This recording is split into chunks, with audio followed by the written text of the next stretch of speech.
Hello and welcome to Kentucky Brew Reviews. I'm Radar. Special K, and tonight we're doing Basil Hayden. It's a bourbon. I believe it is distilled by Jim Beam. I believe Jim Beam owns the company. They sort of market this as like a female bourbon. Basil Hayden's is kind of popular. Yeah, I guess it is more popular with women than it is. That's interesting. I never really thought about that before. Yeah, they market it. They were advertising, at least at Bourbon and Beyond, when we went to that. Oh yeah. Their marketing was definitely more geared towards women.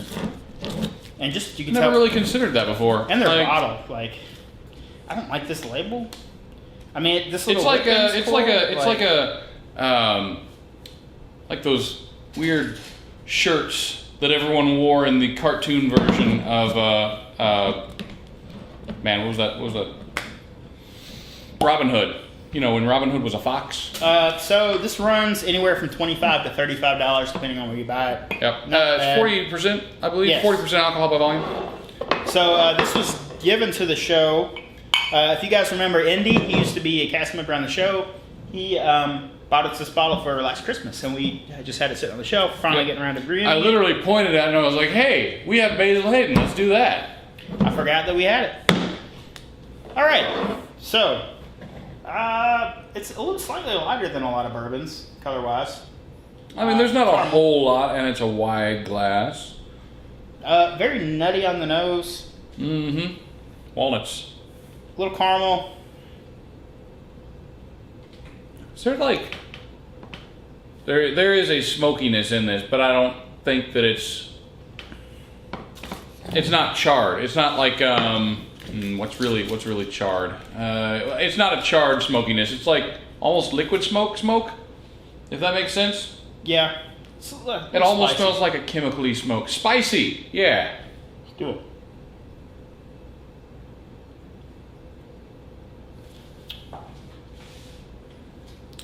That's pretty damn good.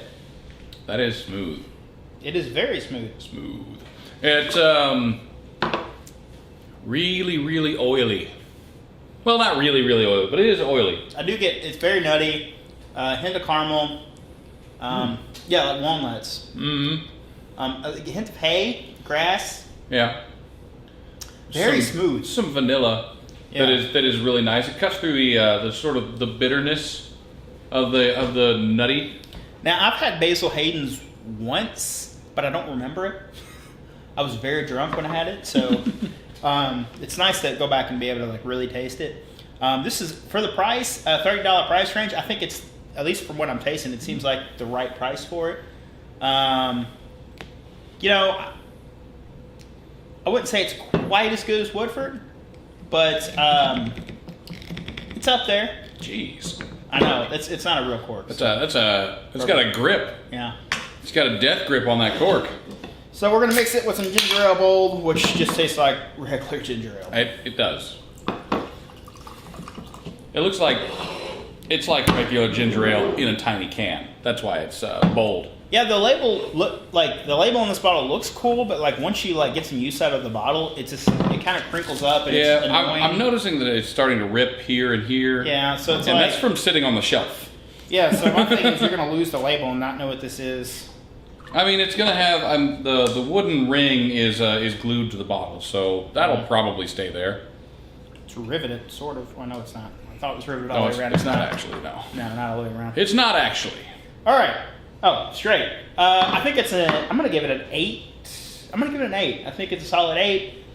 It's a very smooth bourbon, very easy drinking, and we're drinking at room temperature too. Mm-hmm. I think maybe with an ice cube or something, it would be killer. I think it's. I mean, there's so much argument about whether or not you should drink it with an ice cube or a splash of water. Just depends on my mood. I think this is good at room temperature, which is this room is like 75-ish degrees. It's kind of a warm room. It's 80 degrees. Is it 80 degrees in here? It's hot as balls. Well, that's what comes from driving around all day without air conditioning.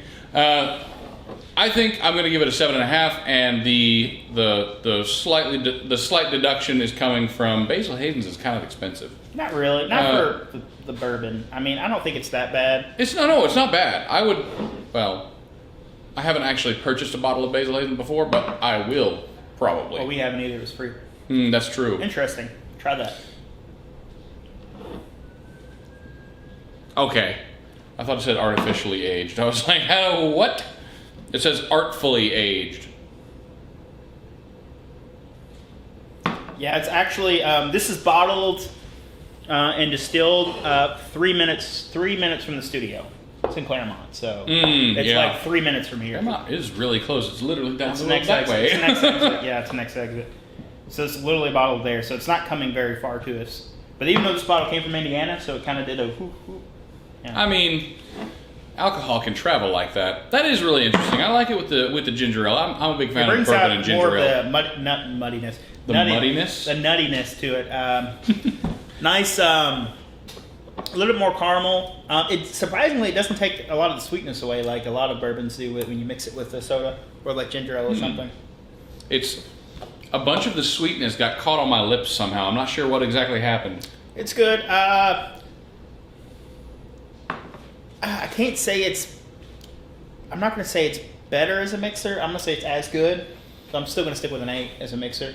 I think either way is good for Basil Hayden's, honestly. I think I will bump it up to an 8 as a mixer. I am just a really big fan of bourbon and ginger ale. I think this one lends itself really well to ginger ale because the flavor does change pretty drastically. Like the nuttiness really comes out. The sweetness is a little bit more profound. It's nice. It's not as strong. Still very smooth. It says it's more rad than traditional bourbon. It's probably what gives it that spiciness. That could be it. Yeah. All right, well, that's our episode. If there's something you'd like to see on the channel, you can leave a comment down below. Don't forget to hit that like button. I'm Special K. And I'm Rado. Thanks for watching.